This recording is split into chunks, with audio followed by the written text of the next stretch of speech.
Hello!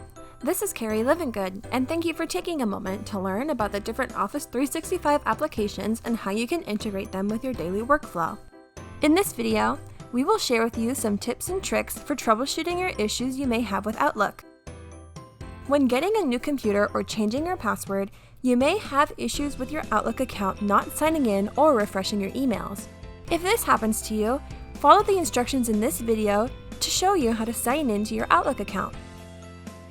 Before doing any troubleshooting, the best first step to fixing your Outlook is by closing out of the application and restarting your computer.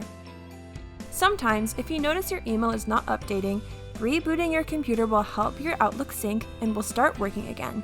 This is especially helpful if your issue doesn't involve a password change. However, in most cases, Outlook will stop functioning correctly after your password expires or if you change it.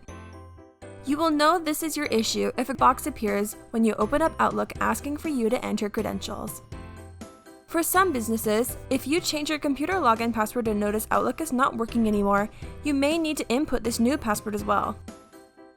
In the gray box, you will need to type in your email address and your email password, regardless of what is pre-entered here. Sometimes, your username will populate in this window, but you should remove it and type out your email address instead. This will help Outlook identify what account you were trying to log in with and will quickly sign you back in. Also, after entering your password, make sure to check the gray box that says "Remember my password." This will stop Outlook from having you sign in whenever you open the application and will save your new credentials.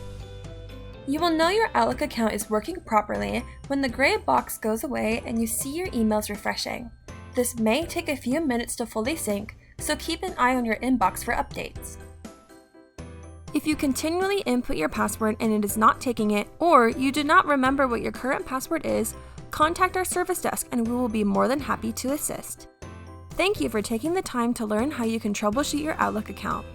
If you have any questions or are running through these troubleshooting steps and it is not working for you, feel free to reach out to us and we will be happy to help.